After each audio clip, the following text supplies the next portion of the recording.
Shalom semuanya. Waktu berjalan begitu cepat.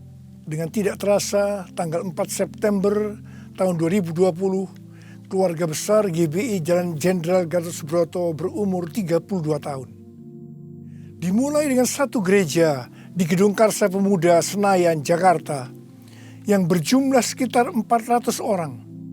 Sekarang berkembang menjadi 1.200 gereja di dalam dan di luar negeri. Dengan jumlah jemaat lebih dari 300.000 orang, dengan sekitar 9.500 kul. DNA gereja kita adalah restorasi Pondok Daud. Saya ingat ada dua hamba Tuhan yang menubuatkan saya menjadi alat Tuhan untuk merestorasi Pondok Daud, yaitu Pendeta Scheng dari Belanda dan Om Damaris yang merupakan penginjil sepenuh waktu pertama di Indonesia. Mereka saat ini sudah bersama dengan Bapa di sorga. Kisah Para Rasul 15 ayat 15-18 berkata bahwa Tuhan Yesus akan datang kembali dan merestorasi Pondok Daud yang telah roboh. Ini tidak berarti bahwa restorasi Pondok Daud baru terjadi pada waktu Tuhan Yesus datang kembali. Tetapi restorasi Pondok Daud ini sedang terjadi pada hari-hari ini. Dan akan selesai secara sempurna pada saat Tuhan Yesus datang kembali. Untuk apa Tuhan Yesus merestorasi Pondok Daud? Supaya semua orang lain mencari Tuhan. Dan segala bangsa yang disebut milik Tuhan, mencari Tuhan. Ini berarti tujuan Tuhan Yesus merestorasi Pondok Daud supaya terjadi penuaian jiwa besar-besaran. Apa yang dimaksudkan dengan restorasi Pondok Daud? Dalam 25 tahun yang pertama, sejak tahun 1988, pengertiannya adalah doa, pujian, penyembahan bersama-sama dalam unity siang dan malam. Dalam 25 tahun yang kedua, pengertiannya adalah prajurit-prajurit Tuhan yang gagah perkasa, yang mempunyai gaya hidup berdoa, memuji dan menyembah Tuhan dalam unity siang dan malam, dan melakukan kehendak Tuhan pada zaman ini. Jadi hari-hari ini di tengah pandemi COVID-19 yang sedang direstorasi adalah kita-kita, yaitu saudara dan saya, supaya menjadi prajurit-prajurit Tuhan yang gagah perkasa, yang artinya menjadi pemenang. Untuk menjadi pemenang, maka yang pertama, gaya hidup kita adalah berdoa, memuji dan menyembah Tuhan dalam unity siang dan malam. Artinya kita harus hidup intim dengan Tuhan. Kita sekarang sedang direstorasi untuk menjadi lebih intim dengan Tuhan. Untuk menjadi pemenang, maka yang kedua, kita harus melakukan kehendak Tuhan pada zaman now. Dan kita sekarang sedang direstorasi untuk bisa melakukan kehendak Tuhan pada zaman now. Sesuai dengan pesan Tuhan Yesus kepada 7 sidang jemaat dalam kitab Wahyu pasal 2 dan pasal 3. Yang berarti ini juga pesan buat kita semua. Bahwa hanya pemenang yang masuk sorga. Pada waktu Tuhan Yesus merestorasi saya di tengah-tengah pandemi COVID-19 ini, untuk menjadi lebih intim dengan Tuhan, untuk lebih mengerti kehendak Tuhan pada zaman now, itu sangat menyakitkan. Saya diproses, saya dibersihkan, saya dimurnikan, saya harus diam di rumah, berdiam diri sampai dengan hari ini. Tuhan berbicara kepada saya melalui Yesaya 26 ayat 20 dan 21 yang berkata, "Mari bangsaku, masuklah ke dalam kamarmu, tutuplah pintumu sesudah engkau masuk, bersembunyilah barang sesaat lamanya, sampai amarah itu berlalu. Sebab sesungguhnya Tuhan mau keluar dari tempatnya untuk menghukum penduduk bumi karena kesalahannya, dan bumi tidak lagi menyembunyikan darah yang tertumpah di atasnya, tidak lagi menutupi orang-orang yang mati terbunuh di sana." Sampai hari ini, terus terang saya masih merasakan amarah Tuhan belum berlalu. Saya tidak tahu sampai berapa lama kita disuruh bersembunyi barang sesaat lamanya. Pasti ada maksud Tuhan menyuruh kita bersembunyi barang sesaat lamanya. Kalau kita melihat tokoh-tokoh dalam Alkitab, mereka harus bersembunyi atau disembunyikan Tuhan barang sesaat lamanya sebelum melakukan pekerjaan besar. Seperti Nuh dan keluarga. Disuruh bersembunyi oleh Tuhan dalam bahtera selama 1 tahun. Sampai akhirnya Nuh bangkit menjadi bapa atas semua bangsa. Yakub disuruh bersembunyi oleh Tuhan di rumah Laban pamannya ketika harus lari dari Esau. Tetapi 20 tahun kemudian, Yakub bangkit dengan keluarga yang baru, kekayaan baru, identitas baru. Dia menjadi Israel, yaitu nama baru untuk umat pilihan Tuhan. Yusuf disembunyikan oleh Tuhan dari usia 17 sampai 30 tahun. Perbudakan dan penjara yang dia jalani menjadi sekolah di mana Tuhan mempersiapkan Yusuf menjadi orang kedua di Mesir setelah Firaun. Musa disembunyikan Tuhan di padang gurun selama 40 tahun. Dan akhirnya Musa tampil untuk membebaskan bangsa Israel dari Mesir.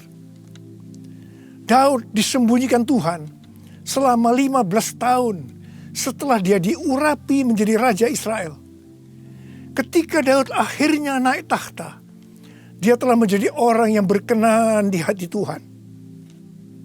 Elia disuruh bersembunyi oleh Tuhan di tepi sungai Kerit. Setelah itu dia sendirian menghadapi seluruh Nabi Baal di Gunung Karmel. Yunus disembunyikan Tuhan dalam perut ikan selama 3 hari 3 malam. Setelah itu dia ke Niniwe berkhotbah dalam kebangunan rohani terbesar dalam sejarah. Murid-murid Tuhan Yesus disuruh bersembunyi oleh Tuhan di kamar loteng Yerusalem selama 10 hari sampai Roh Kudus dicurahkan secara luar biasa. Mereka dipakai untuk melakukan amanat agung, penuaian jiwa besar-besaran terjadi. Paulus disembunyikan oleh Tuhan di tanah Arab dan di Damsyik selama 3 tahun. Ketika dia kembali, dia dipakai Tuhan secara luar biasa dan menjungkir balikkan dunia. Paulus juga disembunyikan Tuhan di dalam penjara Romawi. Ketika dibebaskan, Paulus sudah menyelesaikan surat penggembalaan Efesus, Filipi, Kolose, dan Filemon. Rasul Yohanes disembunyikan Tuhan di Pulau Patmos, di mana kitab Wahyu, kitab nubuatan terbesar sepanjang masa, dituliskan dan sekarang itu diberikan kepada kita. Akhirnya yang paling luar biasa, Allah menyembunyikan Tuhan Yesus. Dia tinggal di dalam rahim bumi selama 3 hari. Dan pada hari ketiga, Tuhan Yesus bangkit dan membawa keselamatan bagi seluruh umat manusia. Saya percaya setelah kita, yaitu saudara dan saya, taat waktu disuruh bersembunyi barang sesaat lamanya. Meskipun kita akan mengalami hal-hal yang tidak enak, kebosanan, perasaan takut, khawatir, putus asa. Tetapi pasti setelah itu ada berkat, kuasa, pengurapan double portion yang Tuhan Yesus sediakan. Haleluya! Ke depan ini, Tuhan akan memakai setiap kita sesuai dengan rencananya. Untuk itu, Tuhan menyembunyikan kita barang sesaat lamanya.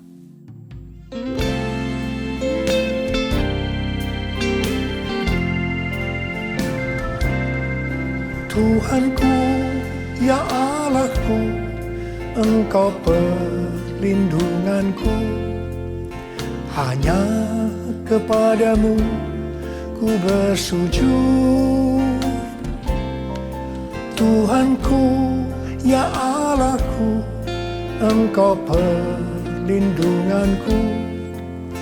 Hanya kepadamu ku bertelut. Aku memuji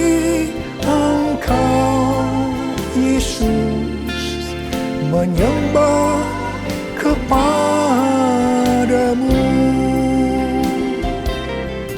Tuhanku, ya Allahku, Engkau batu karangku, hanya kepadamu ku bersujud.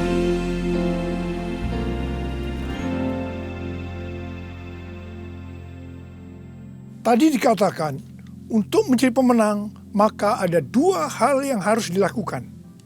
Yang pertama, gaya hidup kita harus berdoa, memuji, dan menyembah Tuhan dalam unity siang dan malam. Artinya hidup intim dengan Tuhan. Yang kedua, melakukan kehendak Tuhan pada zaman now. Para ahli teologi sedang mengamati bahwa ada 3 gerakan besar yang sedang terjadi dalam menyelesaikan amanat agung Tuhan Yesus. Gerakan pertama melalui gereja rumah. Kul termasuk di sini. Yang kedua, melalui kesembuhan massal. Gerakan ketiga, penginjilan melalui doa. Penginjilan melalui doa ini adalah restorasi Pondok Daud. Ketiga hal ini sedang kita lakukan hari-hari ini. Pada tanggal 17 Agustus 2020, yaitu pada perayaan ulang tahun Indonesia yang ke-75, kita disuruh oleh Tuhan untuk mengadakan Zoom meeting dengan tema Trumpet Call for All Nations yang diikuti oleh banyak bangsa-bangsa. Pada waktu itu Tuhan menyampaikan pesan bahwa trompet Tuhan sedang berbunyi untuk memanggil umatnya, bangsa-bangsa untuk berdoa. Melalui Yeremia 33 ayat 3, Tuhan berkata, "Berserulah kepadaku, maka aku akan menjawab engkau dan akan memberitahukan kepadamu hal-hal yang besar dan hal yang tidak terpahami, yakni hal-hal yang tidak kau ketahui." Ada 3 topik doa yang Tuhan mau kita lakukan hari-hari ini. Yang pertama, berdoa untuk negara kita, Indonesia. Yang kedua, berdoa untuk pertobatan. Dan yang ketiga, berdoa untuk penuaian jiwa besar-besaran. Kita harus berdoa untuk negara kita, Indonesia. Sesuai dengan Yeremia 29 ayat 7, kita harus berdoa untuk kesejahteraan negara kita. Karena kalau negara Indonesia sejahtera, maka kita juga akan mengalami sejahtera. Sesuai dengan Yesaya 48 ayat 18, bahwa kesejahteraan akan terjadi kalau kita memperhatikan perintah-perintah Tuhan. Karena itu, marilah kita berdoa bahwa negara Indonesia akan memperhatikan perintah-perintah Tuhan. Sesuai dengan yang terdapat dalam 2 Tawarikh 7 ayat 13 dan 14 yang berkata, kalau kita melihat Tuhan menutup langit sehingga tidak ada hujan, kalau kita melihat Tuhan menyuruh belalang memakan habis hasil bumi, ini berbicara tentang resesi ekonomi. Kalau kita melihat Tuhan melepaskan penyakit sampar di antara umatnya, ini berbicara tentang COVID-19. Maka Tuhan meminta kepada kita untuk merendahkan diri, berdoa, mencari wajah Tuhan, dan berbalik dari jalan-jalan yang jahat. Kalau kita melakukan ini, maka Tuhan akan mendengar dari sorga. Tuhan akan mengampuni dosa-dosa kita. Dan Tuhan akan memulihkan negeri kita, Indonesia, dari pandemi COVID-19 dan resesi ekonomi. Kita juga harus berdoa untuk penuaian jiwa besar-besaran. Sebelum terjadi penuaian jiwa besar-besaran, selalu didahului dengan kebangkitan doa. Sebelum Roh Kudus dicurahkan di kamar loteng Yerusalem 2000 tahun yang lalu, yang disebutkan sebagai Pentakosta pertama, maka murid-murid Tuhan Yesus semua bertekun dengan sehati dalam doa bersama-sama, yang artinya mereka berdoa, memuji dan menyembah Tuhan dalam unity siang dan malam. Ini adalah prinsip restorasi Pondok Daud. Hal ini juga terus dilakukan setelah Roh Kudus dicurahkan. Penuaian jiwa besar-besaran terjadi. Amin. Demikian pula pada waktu Roh Kudus dicurahkan di Azusa Street yang disebutkan sebagai Pentakosta kedua. William Seymour yang memimpin doa. Semua bertekun dengan sehati dalam doa bersama-sama. Dan penuaian jiwa besar-besaran juga terjadi. Tahun 2013, Tuhan berbicara kepada saya bahwa pencurahan Roh Kudus yang terjadi di zaman now disebutkan sebagai Pentakosta yang ketiga. Sejak saat itu, saya terus berdoa untuk kebangkitan doa di Indonesia. Karena pencurahan yang dahsyat dari Roh Kudus di era Pentakosta ketiga akan terjadi setelah terjadinya kebangkitan doa. Tahun 2020, ketika terjadi pandemi COVID-19, yang luar biasa, terjadi juga kebangkitan doa antar denominasi di Indonesia. Menurut bilangan Research Center, 83,8% gereja-gereja di Indonesia ikut dalam kegerakan doa ini. Haleluya! Selain itu, pada tanggal 8 Juli sampai dengan 17 Agustus 2020, ada acara doa pujian penyembahan 24 jam sehari, 7 hari seminggu, selama 40 hari. Dan dilakukan pergantian tugas setiap 2 jam. Acara ini diikuti oleh gereja-gereja antar denominasi di seluruh Indonesia. Dan ini belum pernah terjadi sebelumnya. Bagi saya, semua ini merupakan tanda bahwa pencurahan Roh Kudus yang dahsyat dari Pentakosta ketiga akan terjadi. Kalau kita melihat Pentakosta pertama, demikian juga dengan Pentakosta kedua, itu selalu dimulai dengan doa, pujian, dan penyembahan siang dan malam. Yang berarti ini adalah penggenapan restorasi Pondok Daud. Hal ini juga terjadi pada Pentakosta ketiga. Kita mungkin tidak sadar bahwa selama 32 tahun Tuhan memberikan DNA restorasi Pondok Daud kepada kita. Yang ternyata restorasi Pondok Daud itu untuk mempersiapkan Pentakosta yang ketiga. Kita harus berdoa agar kebangkitan doa, pujian, dan penyembahan terus berlanjut. Pasanya dicurahkan, berkatnya dilimpahkan, penuaian besar sungguh terjadi. Segala bangsa akan datang menyembah Yesus Tuhan, kemuliaan Tuhan telah turun. Kuasanya dicurahkan, berkatnya dilimpahkan, penuaian besar sungguh terjadi. Segala bangsa akan datang menyembah Yesus Tuhan, kemuliaan Tuhan telah turun.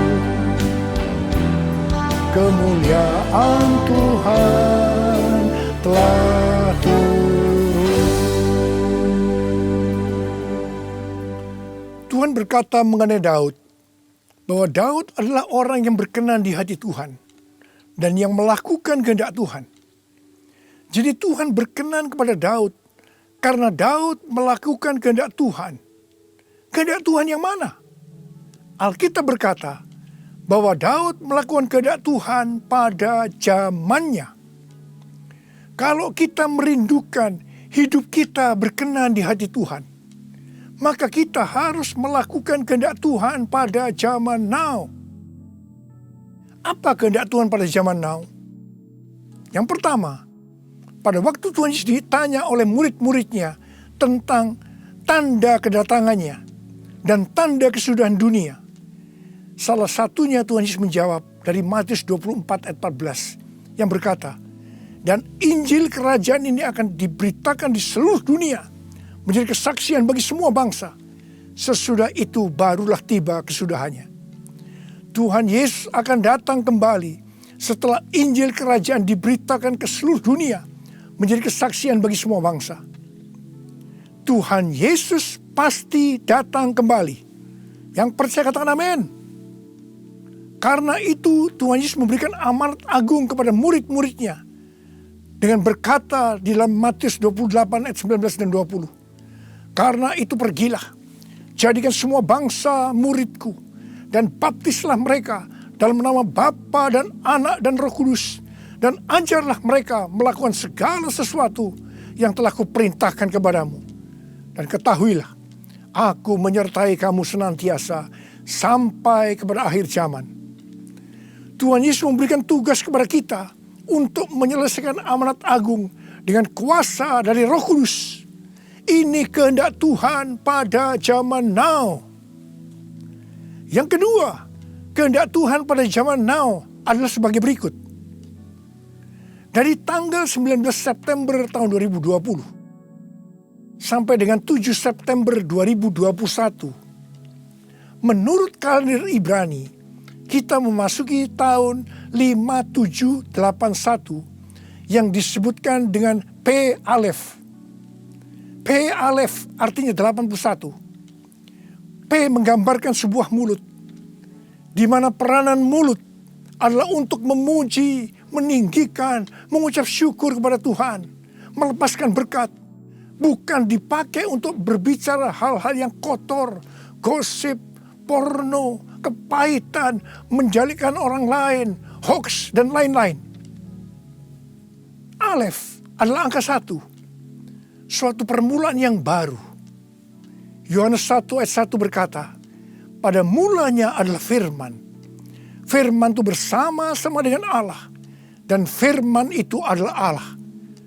Jadi memasuki tahun P Alef, mari kita berjanji kepada Tuhan untuk menggunakan mulut ini hanya untuk berbicara tentang firman Tuhan. Ini adalah kehendak Tuhan pada zaman now, yaitu menggunakan mulut ini hanya berbicara tentang firman Tuhan. Saudara yang mau melakukan, katakan amin. Mari kita yang mau melakukan ini, kita ikrarkan janji kita ini dengan menyanyikan lagu ini.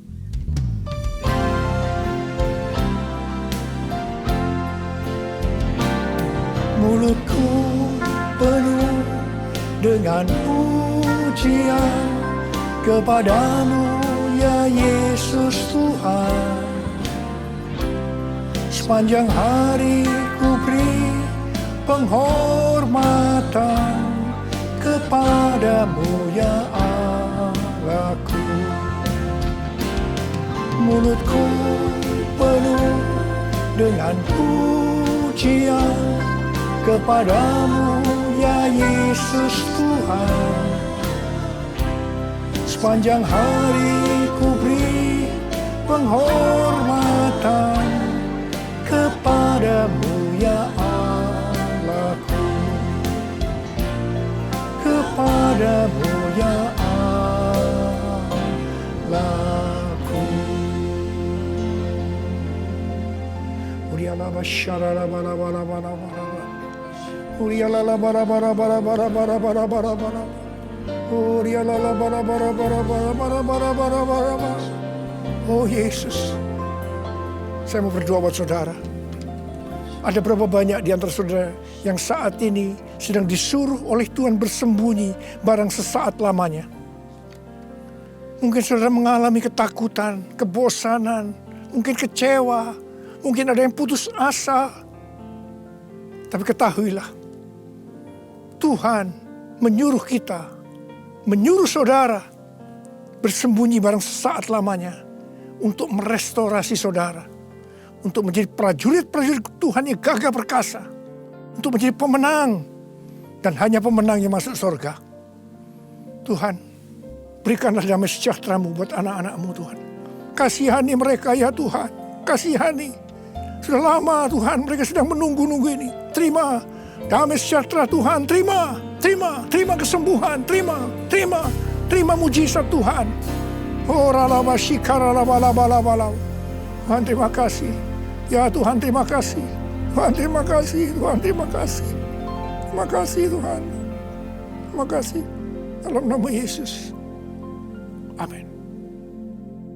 Mari kita akan masuk ke dalam perjamuan kudus. kita akan mengingat ayat ini. Sebab setiap kali kamu makan roti ini dan minum cawan ini, kamu memberitakan kematian Tuhan sampai ia datang. Perjamuan kudus adalah perjamuan Tuhan Yesus sendiri. Setiap kali kita masuk dalam perjamuan kudus, Tuhan Yesus selalu berkata, biarlah ini menjadi peringatan akan daku. Karena itu mari, arahkan hati saudara kepada kebaikan Tuhan. Kita akan mengingat kebaikan Tuhan. Mari tundukkan kepala. Tuhan, siapakah kami sebelum kami mengenal Engkau? Kami semua orang berdosa. Upah dosa adalah maut. Mati kekal selama-lamanya. Tempatnya di neraka. Tuhan, Engkau datang ke dalam dunia ini untuk menyelamatkan kami semua ya Tuhan. Kau angkat kami sebagai anak-anak-Mu. Engkau berkati kami, Engkau tuntun kami, Engkau bela kami, Engkau tegur kalau kami salah. Engkau sembuhkan kami, Engkau jagai kami ya Tuhan. Dalam masa pandemi ini Tuhan. Itu Engkau ya Tuhan. Itu Engkau ya Aba. Tuhan akan memberkati saudara melalui perjamuan kudus. Tapi Tuhan mau kita makan dan minum dengan cara yang benar. Karena itu masing-masing berdoa. Introspeksi. Lihat keadaan dirimu masing-masing. Jangan menyimpan dosa. Kalau ada dosa yang Tuhan ingatkan saat ini, langsung minta ampun. Ampuni saya Tuhan. Ampuni saya Tuhan. Ampuni kami Tuhan. Ampuni. Minta ampun. Minta ampun. Tuhan, anak-anak-Mu sedang meminta ampun kepadamu. Kasihani mereka Tuhan. Ampuni mereka Tuhan. Ampuni. Ya Bapa, ya Bapa. Ya Bapa, ya Bapa. Bapa, terima kasih. Kami akan masuk dalam perjamuan kudus dengan hati yang penuh ucapan syukur. Dalam nama Yesus kami berdoa. Amin. Mari, angkat roti di tangan kanan saudara tinggi-tinggi. Sebab apa yang telah kuteruskan kepadamu telah aku terima dari Tuhan. Yaitu bahwa Tuhan Yesus pada malam waktu ia diserahkan mengambil roti. Dan sesudah itu yang mengucap syukur atasnya. Ia memecah-mecahkannya dan berkata, inilah tubuhku yang diserahkan bagi kamu. Perbuatlah ini menjadi peringatan akan aku. Sudah dikasih Tuhan. Bukankah roti yang kita pecah-pecahkan ini adalah persekutuan kita dengan tubuh Kristus? Mari kita makan dalam nama Yesus.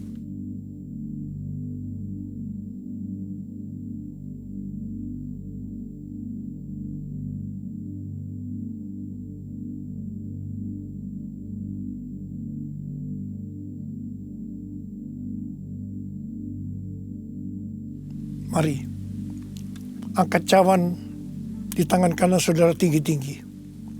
Demikian juga ia mengambil cawan sesudah makan lalu berkata, cawan ini adalah perjanjian baru yang dimeteraikan oleh darahku. Perbuatlah ini setiap kali kamu meminumnya, jadi peringatan akan aku. Sudah dikasih Tuhan, bukankah cawan pengucapan syukur yang atasnya kita ucapkan syukur adalah persekutuan kita dengan darah Yesus. Mari kita minum dalam nama Yesus.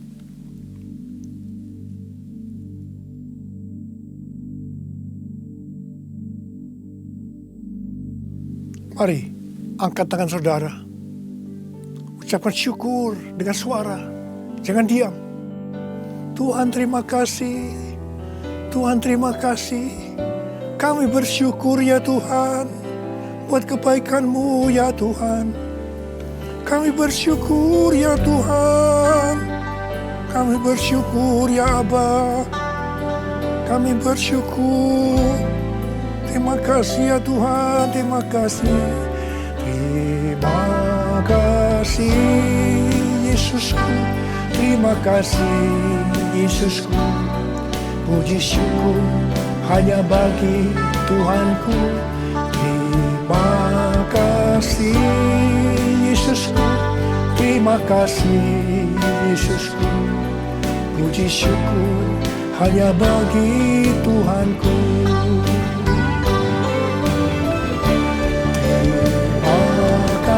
Yesusku, terima kasih Yesusku. Puji syukur hanya bagi Tuhanku. Terima kasih Yesusku, terima kasih Yesusku. Puji syukur hanya bagi Tuhanku. Puji syukur hanya bagi Tuhanku. Puji syukur hanya bagi Tuhanku.